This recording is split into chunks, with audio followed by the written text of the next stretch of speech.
Hi, today we will be looking at chapter 2 of the book Food for Thought. I'd like to take this opportunity to also thank those who emailed me, messaged me, texted me concerning the first teaching that went out a few days ago.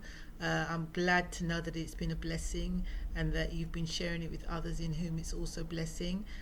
Today, hopefully, the blessings will continue as we go through chapter 2. And please, of course, at the end, I will leave the details for you to contact me or get in touch if you want to hear more or purchase a book. Okay, so what are we going to be looking at today? We're going to look at the power of food, how food has certain powers over us. That may come out quite strong, but it all makes sense as we go along. We'll be covering some bullet points in the chapter. So it's not the whole entire chapter. You'd need to read the whole thing to get more content. Gain an understanding of the power of food over our decision making. Yep, it does affect how we make decisions. And also apply the wisdom to our conduct and opinions of others concerning food as well. So you may think, how can I have an opinion of somebody else or my conduct concerning the food? It will come more to light as we go through chapter 2. But again, as I said, this is just bullet points and little nuggets that we'll be taking out and sharing. Food is a social tool. So when we think about food, it's not just the need for the human body, but in many cultures, it's used as a way of worship. It's used to fellowship. It's used for events. It's used to actually greet people, to send people off. Food is quite popular when it comes to our event making and things that we do. In Acts 2:46, it actually shows how food was used to break bread within their homes as they congregated together to share the word of God once they left the temple. So food isn't a bad thing. Let's make this quite clear, because sometimes we demonize things or we turn something that God made for good and we start saying it's a bad thing. But here we can see how food was used to help the socializing of the church and bring people together. In fact, many Christian events celebrate with food. So when we think of things like Easter and Christmas, these are big food gathering events, and that's just to name two of many different cultures, many different belief systems. Food is usually at the center of the celebration. It's used in worship, events, festivals, and fellowship meetings. Whatever you do, you can't get away from food. Whether you like to eat loads of it, whether you only pick or eat little bits of it, it's going to be everywhere we go when it comes to events. Food, or the absence of food, can actually cause people to do something or act a certain way they would not normally do had they had time to consider their actions. One of the most popular scriptures we know about is in Genesis 25:29-34, where Esau and Jacob are in a situation where Esau's been out hunting all day and he hasn't had time to eat, and he's come back and he's exhausted, and he smells this wonderful lentil soup that's being cooked by his brother Jacob. Now, in his condition, he's saying he's starving, and if he doesn't eat, he's going to die. The truth be known, he wouldn't have died. And Esau knows he wouldn't have died. But obviously, at this point in time, he's not thinking straight because he's so hungry and he's smelling this food. So Jacob takes this opportunity to say, "Swear it to me, and now give me your birthright." And Jacob says, "Well, what need do I have of my birthright if I die? I need this food. So here, take my birthright." Now, the scriptures tell us what Esau done was wrong, but what I'm going to look at here is, why was he so easily persuaded? Well, it's a known fact by most banks that it's best to advise or speak to customers during lunchtime, because during that time we're more easily compliant and we make decisions quicker round about the time that we're hungry. So the removal of food in certain situations, or the giving of food in certain situations, can actually help persuade us or force us to make a decision that we would have otherwise taken more time over or more thought over. It's also known that salesmen and sales reps like to actually do meetings in the evening round about your evening meal time, because you're more compliant when you're hungry, when you want them out of your house, or when they're trying to sell you double glazing or a conservatory and they're going through their bits. You're more agreeable at this point because your body is actually sending messages to your brain that you need to move, you need to go, you need to make a quick decision. Even if you don't think you feel hungry, your body is actually responding to chemical reactions that it's used to doing.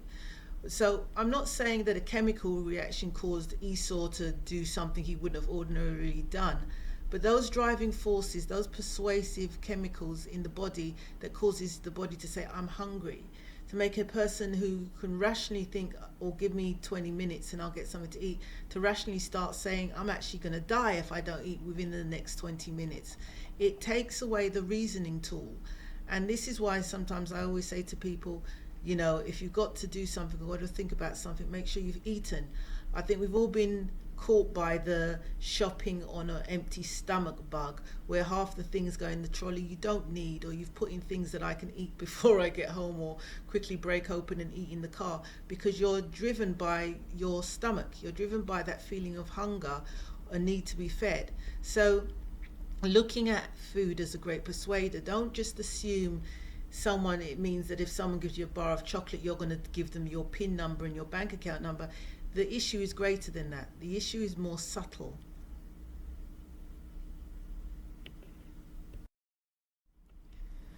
Okay, so food as a critical tool, or critiques tool as it were, or a measurement of events.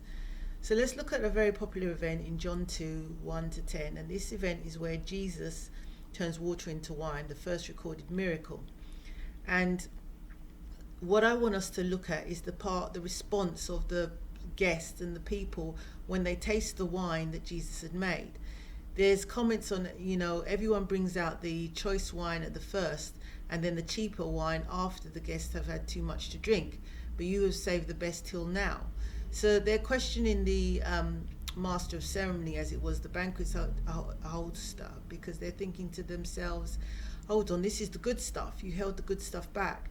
So the measurement of this wedding was actually being measured by the alcohol or the wine that they were drinking. And I'm sure likewise with the food. Now, we may think that's a bit unfair, because what happened if Jesus wasn't there and the wine had run out, or it's just wine, it doesn't matter when you place it. But a lot of decisions and critiques are made, and measurements of events are actually made by the food.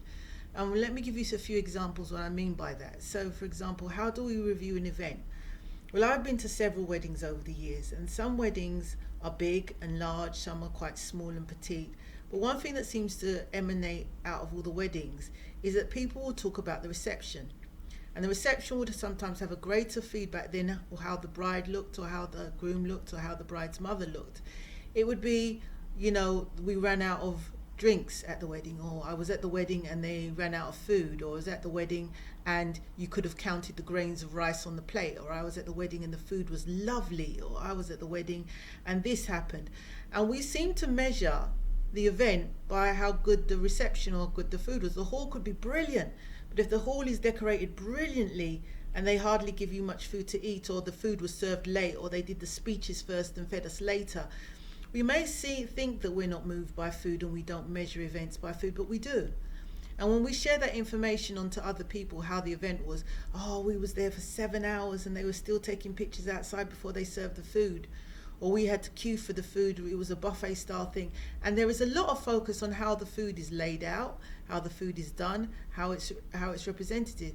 And I think we should start taking a look at our conversations, because we do actually use food as a measuring tool to review an event. It's actually used how we plan an event. When we say we're going to have an event, maybe at our local church or at our home, food is always part of that event planning. What are we going to serve? How many people are going to be there? How much do we need to buy? How much are we going to spend? It becomes an integral part of the budget for any event that we plan. We may say food doesn't matter that much, or it's not that big a central point in my life, but think about the events that you plan, your birthday, your event for a friend or a family member. Do we sit and think, well, how much do we spend on food? What are we going to do for food? Or do you say, something, the event is more, food is secondary, let's just give them a couple of crackers and cheese and that should be done with it? What about what drives our reviews? If you say to someone, where should I go for my birthday? Do you listen out for the eateries only, or the events, or somewhere where you can go where there's no food? Maybe they'll tell you about a concert that's happening, or a show, a theatre show up the city that you can probably go and watch. Do you actually hear the reviews that don't include food or restaurants or eateries? And another thing, the neighbourhoods are rated by food. The other day I was talking with someone and we was driving through certain parts of town, and we noticed that certain areas had loads of chicken shops, like literally door to door, then followed by betting shops, then followed by different shops.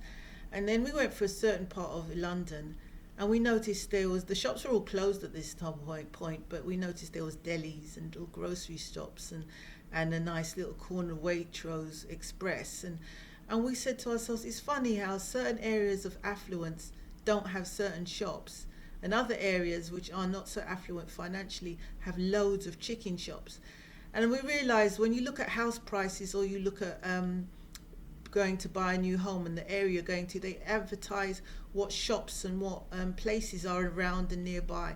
And the nicer the shop, the higher the price of the property. And the lower the shops and the area, the lower the price property. And then I realised food is even a measurement for the areas that you live in. The kind of shops and that are found in an area rates the kind of area that it is. Whatever we do, we can't get away from food, whether it's a critique or whether it's a measurement of an event or whether it's a measurement of an area. Food seems to play a major part in all that's said and done.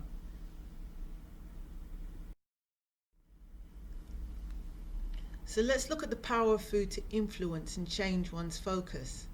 We've got this famous story in the Old Testament, and we've got two cases. We've got the woman with the oil who went to the prophet and said, my husband is dead, and then we've got all these debts. And he told her to go and borrow a lot of vessels, borrow not a few, and then start pouring the oil into these vessels. And obviously when she ran out of the vessels, the oil stopped. And she had all this oil that she can use to sell and pay her debts. Then we have another miracle concerning food yet again, where the widow was about to cook herself something to eat and cook it and feed it to her and her son and then die. And the prophet said, if you feed me first, your meal barrel, your flour will never run out until the drought has ceased. And we know that this happened in her case, and she and her son lived and didn't die, and they had enough flour until the drought had ceased. In both these situations, we see how food was used in these miracles. Now, why was food important here? Because food is a sustainer as well as a guaranteed commerce. If in the case of the woman with the oil, if he said to her, go back, take this yarn of cloth and make, hats, you've got a limited audience there, you've got a limited market, because at the end of the day, not everybody need a hat. So she can sell what she can, but she'll be selling in good times and bad times, but not everybody needs it. Food is a necessity. Once you have something that you can sell that is what everybody needs, whether they need a little bit of oil or they need a lot of oil, they all need oil. And therefore, not only was she told to do the miracle with food, but something which was a guaranteed commerce. Food is always going to be needed. Likewise, in the second miracle, where we have the situation with the woman with the flour, although she was not selling it, she was eating something that was sustaining her life. The miracle was keeping her and her son alive until the drought had ceased. So in both situations, the benefit and the magnitude of it being food that brought about their miracles meant much more than just, it was a miracle and food just happened to be what the prophet used. But moreover, it was the right tool to be used to guarantee the right miracle at that time.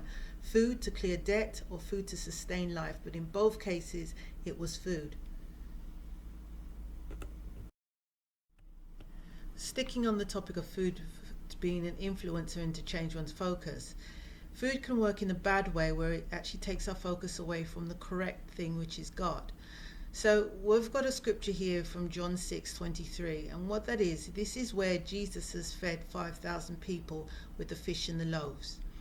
And after this, he goes down into the boat and gets into the sea. And one of the disciples points out and says, look, Jesus, over there's all those people waiting to hear from you, waiting to hear the word. Aren't you going to go to shore? And Jesus replies and says, verily, truly, I tell you, you are not looking for me, not because you saw the signs I performed, but because you ate the loaves and had your fill. Now, the Messenger Bible puts it like this. Jesus answered, you've come looking for me not because you saw God in my actions, but because I fed you, filled your stomachs, and for free. Now, that sounds a bit harsh, but when I remember reading this verse, it didn't make sense to me, because I'm thinking, if you followed Jesus to the point that you're hungry and you're up on a mountain and he's fed you with miraculously fish and bread, and you came and you saw all these miracles, how could you now be chasing him just for the food and not for the miracles? I mean, come on, the miracles are greater.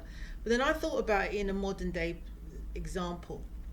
Imagine you've got a really good friend, a best friend, and she's got a birthday party, and she's invited you to the birthday party, and you're so happy you're going to go to this restaurant you've never been to before to celebrate your friend's birthday. And you go to this event and you have a wonderful time. There's people you know, there's people you don't know, but you're having a wonderful time. And then they bring the food out, and the food is fantastic. You've never been to this restaurant before, and you're only there to celebrate her birthday, but the food is fantastic. So good that when you leave the event, you remember the food more than you do your friend's birthday. Such to a point that you now don't tell everyone about your wonderful friend, but you're telling everyone about the restaurant, to such a degree that you're going to turn up there next week because you've invited a group of friends to come with you to this restaurant because the food was so good. And everybody you talk to who's looking to have an event, you're now saying, have you tried that Chinese restaurant across the road, or this, that? Because now the event that you went there for, although it was important and it meant something to you, it was your best friend's birthday, is now secondary to the fact that you're telling everybody you've got to go to Chinese restaurant 123 across the road because it's fantastic. Now your ministry point is the food. What's driving you back there isn't the wonderful memory of the wonderful company you had of your friend. What's driving you back is how good the food is. And I understood, I thought we've all been there, where we've gone to a restaurant or a place for the very first time, and it's so good that although the event that brought us there the first time may never occur again, we've made our own events or our own happenings to be there. Likewise, and I'm sure with the case where Jesus turned water into wine, where the wine was the best wine, I'm sure this fish and bread that Jesus blessed and multiplied tasted the best fish and bread they've ever tasted. They'd now come back because their bellies were full. Because Jesus filled their stomachs for free, they're now coming back. Now that may sound a bit drastic, but that's exactly what the scripture's saying. You know, for all the miracles that you saw me do in my Father's name, that's not why you're here. For all the wonderful time you had with your best friend at this restaurant, that's not why you're back here. You're back here because of the food. So what happened now is the people had lost focus of Jesus and what Jesus was doing and God doing through him, and their focus was now on the food. So in 1 Corinthians 11:20 to 22, we see a similar situation where Paul is telling off quite a few of the saints at this point because their focus was no longer on the Lord's Supper, but they had come there to eat and fill their belly on the bread and the wine. And he says, don't you have homes to go to? So the beauty and the pattern of the Lord's Supper that many of us take part in was actually lost based on them just coming to eat for the sake of eating. And you think to yourself, well, how can you do that? But they were doing that. This is another example where food is now drawn them away from the purpose of why they're there, and now the purpose is the food. Then rather than going straight home, they was coming to have communion and bread, not because they wanted to represent the Lord's body and his death until it comes, but because they needed to eat. They were hungry. The food tasted good, I am assuming. These are examples where food can actually draw us away from our purpose and draw us away from what we should be focusing on.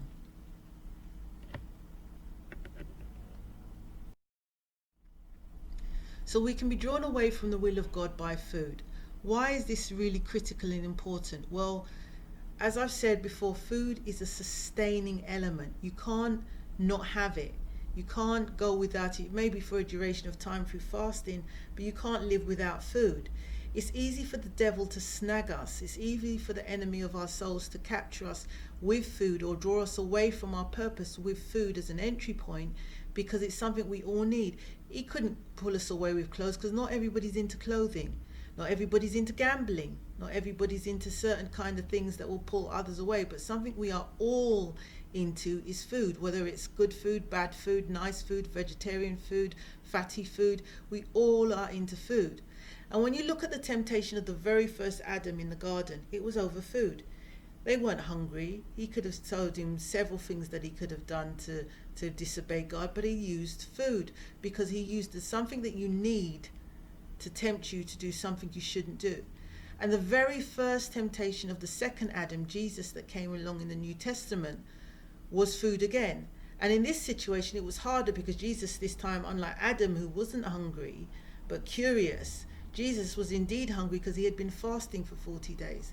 And he tried him with food again. And had the second Adam given in like the first Adam, we would be in the same situation, but he decided to hold his ground.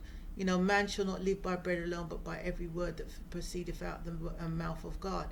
He held his ground, but nevertheless, it shows a pattern that even the devil, sometimes we take food for granted. We belittle its power over us. We relegate it to, if you're thin, you're fine, and if you're fat, you're unhealthy. We relegate food down to a secondary topic, not realizing the influence it has, the power it has, the doors it opens, good and bad doors within our lives spiritually, and the power that the devil uses it to get a foothold in our lives.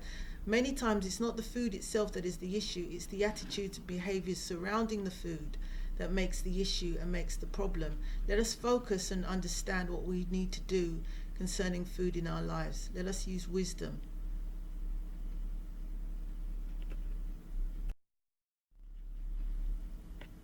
So the last section in chapter 2 we will actually cover off next week, and that's the topic of fasting. I thought I'd leave this to next week because it is covering quite a lot of information from not only the book Food for Thought, but from my second book, Everybody. And I thought I'd actually cover that off in a separate teaching session. So look out for that to come soon next week. But just to go over what we've covered today and what we must remember, that food is used as a judgment tool. So when we think about the wedding or we think about events, think and consider how we use food to measure or judge or critique a situation. Food used as the entry point for a bigger issue. Let's consider when we're hungry. Let's consider when we have to make decisions and choices. Before you make those decisions and choices, consider, have I eaten yet? I remember a friend said to me, walk with a packet of peanuts and never make decisions on an empty stomach. Consider the situation you're in, because we can be opening ourselves up to bigger temptations and bigger issues in our life just by not having a discipline over food. So food used as a fellowship, consider how we fellowship one with another, how we break bread, when we invite people to our home, consider what we're doing and how we're doing it so that we continue to share the actual food in the blessings of God with one another as we go from day to day. And food that takes away from our focus. So here is the last part we covered with regards to feeding the 5,000. Let us make sure that our focus stays clear. Let us question and examine ourselves. Why are we here? Why am I doing this? Why have I come back to this place? Is it truly that this Chinese restaurant across the road is really that good? Or have I been distracted and I should really be remembering the event that actually brought me here in the first place? That if my best friend now says she wants to go to an Indian restaurant up the road, I don't say let's go back to the Chinese because I'm pulling her back, but I should actually be focused more on the reason rather than the condiments and the foods surrounding the reason.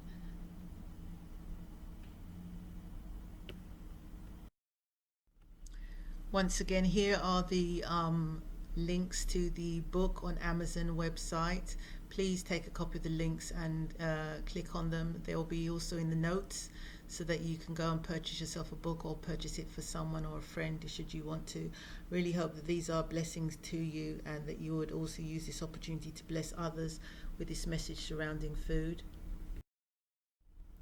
And again, here's the email should you wish to email me some comments or some messages surrounding the book and anything you wish to kind of pass on or any questions that you may have. And as I said before, there are some discounts for any bulk orders of the book. You need to email me to get these discounts, of course. Stay blessed. Bye.